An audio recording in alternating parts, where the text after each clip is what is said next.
this year. I am Nandini and I shall be taking you through a very interesting game from the 2014 Olympiad that was in Norway. Grandmaster Lalith Babu from India plays the white pieces while FIDE master Al Tarbosh Ward from Syria plays the black pieces. India was paired against Syria in round 1 and this is a game from that very round.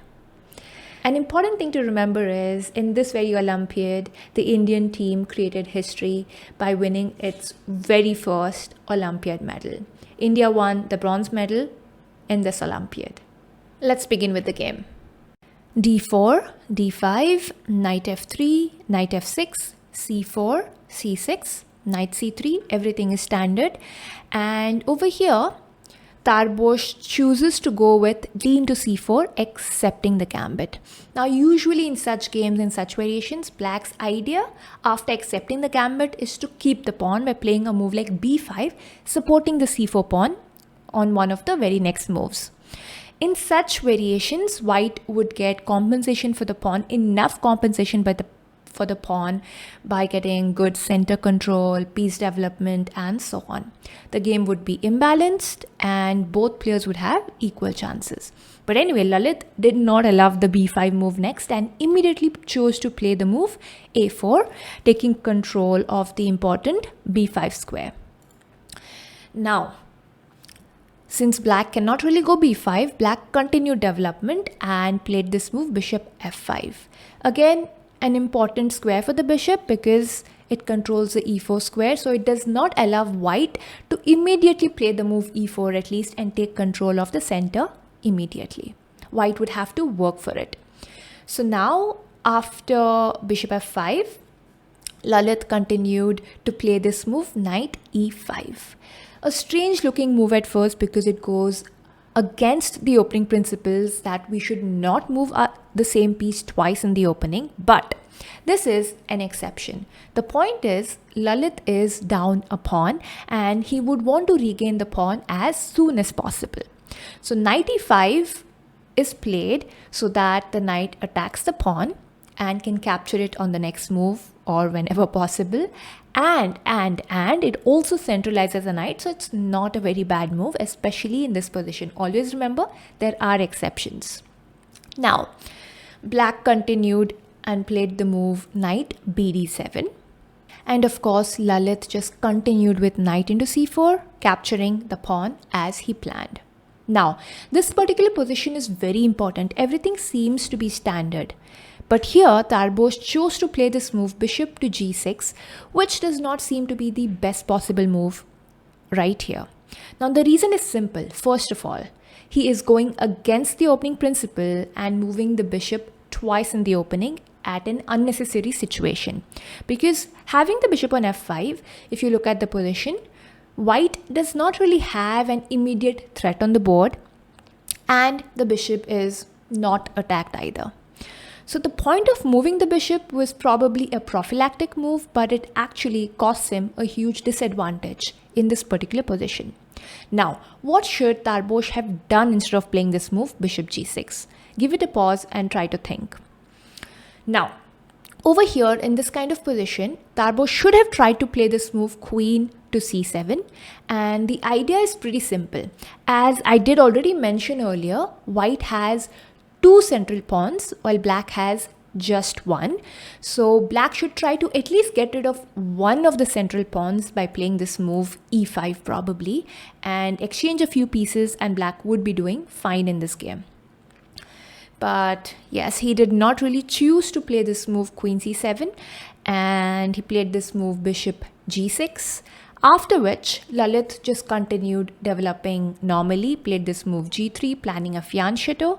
And again, Tarbosh moved another piece twice in the opening, and that is knight to d5.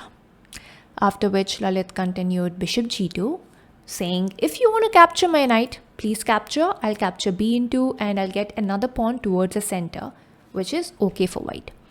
So anyway, black continued with e6, castles, bishop e7, and as you see, as we already spoke about earlier, white would get to play this move e4, which he got right now. And now Lalith has a wonderful center along with good piece development.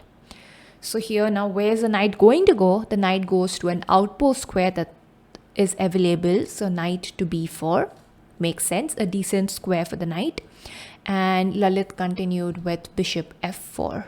Black castles and queen e2, a5, just supporting the knight. And now rook f d1.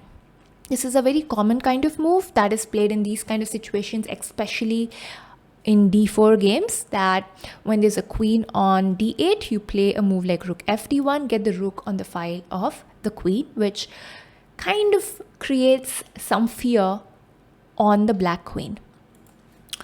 Now the game continued, bishop f6. Black is trying to activate his pieces, and over here Lalith played a very nice move. If you notice, this g6 bishop is not really on the best possible squares. The bishop is kind of trapped right now, does not have any squares to go to. So white chose to play this move h4. Very nice move, because an immediate threat is playing this move h5, which traps the g6 bishop. So obviously black played this move h6, keeping a square for the bishop. Once h5 is played, there's always bishop h7. So here Lalith continued rook ac1, and black's also trying to activate his pieces with rook a6. Now it may look a bit weird, but in such positions where your pieces are really cramped, it's not easy to find moves to equalize or even save yourself. Now what black could have tried in this position rather is maybe playing this move knight to b6.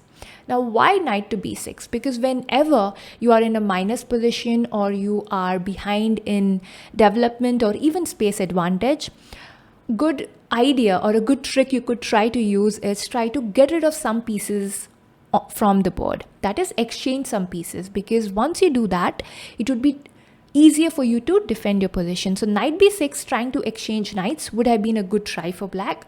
But of course, if this did happen on the board, white would not have captured and would probably play the move knight d6 or knight e5 and continue the game. But anyway, so the move rook a6 was played, and after rook a6, knight went to d6, a good outpost for the knight.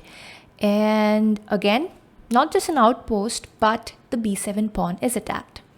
So black goes queen a8, and white gains some space advantage, h5, bishop h7, and now it's time to attack. If you notice, black's pieces are not very well placed, and the queen has also gone to the queen side and is not really doing much over there other than protecting the b7 pawn. We see a lot of black pieces on the queen side. So who's going to support the king? Who's going to defend the king? So here, Lalith decides to begin his attack. So he goes with the move queen g4. The queen's on a good square and pinning the g7 pawn, and it's got close to the black king. So here, white's threat is also to play this move bishop h6 and pick up the free pawn, because the g7 pawn would be pinned. So here, black goes with king h8, getting out of the pin. Now, a very nice move again by Lalith, that is rerouting the bishop and making use of it, because the bishop on g2 is not really doing much at the moment. The pawn's supported well by the two knights. So over here, Lalith chose to play this move bishop f1, attacking the a6 rook. So here obviously black defended. Black played the move rook a7. And now this is a point where you can stop the video and try to think, how would you continue in this particular position? So here white already has a good advantage, but let's see if you can continue like how Grandmaster Lalith Babu continued. So anyway, the game continued with the move d5. Again, a very nice move because the queen on g4 did not just pin the pawn on g7 earlier, but it also pinned the e6 pawn, because this knight on d7 would be hanging if the pawn ever captures d5. So anyway, after d5, black captured c into d5. And over here again, white did not hurry in capturing e into d5, which is definitely possible and still gives white a good advantage, but rather he played an even better move and went with knight db5, again threatening to capture the a7 rook. Going further, d4 was played in this particular position, so black decided to give up the exchange rather than play this move rook to a6, because the exchange would eventually fall after knight c7 and he's anyway losing the exchange. So he decided to rather play a move like d4 and give some other try in this particular position. So after d4, knight into a7, d into c3, b into c3, and here if queen into a7 was played, then there was just c into b4. So anyway, so here knight a2 attacking the rook, so rook c2 defending it, and after knight into c3 again attacking the d1 rook. So the rook simply captures the d7 knight, and after queen into a7, white is already in exchange in this particular position. So you can pause the video and try to figure out if you can continue the game like Grandmaster Lalith Babu. So yes, there are a lot of variations that could be winning here, but we'll just have a look at the game. So here, Lalith chose to play this move e5, not really bothering about the attack on the rook. He's like, capture the rook if you wish, I don't care.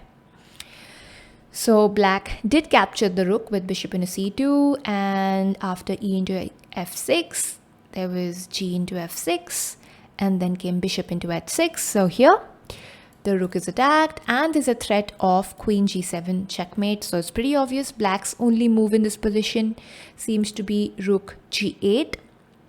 And over here, can you find white's best move in this position, and can you continue like Lalith Babu? So here a very nice move is rook to d8, because that is pinning the rook, because of which the rook cannot capture our queen. And now we have a direct threat of capturing queen into g8 checkmate, and if the rook captures rook into d8, there is simply queen g7 checkmate. So anyway, black played this move bishop g6, just blocking, saving the game for one move, and after h into g6, Al Tarboshward resigned this game. I hope you enjoyed this instructive game played by Grandmaster Lalith Babu from India. We shall be posting a lot more such content on this channel, so do not forget to subscribe and like this video to stay updated for our future videos. Also, join us on the live streams, because we live stream very often. See you. Bye.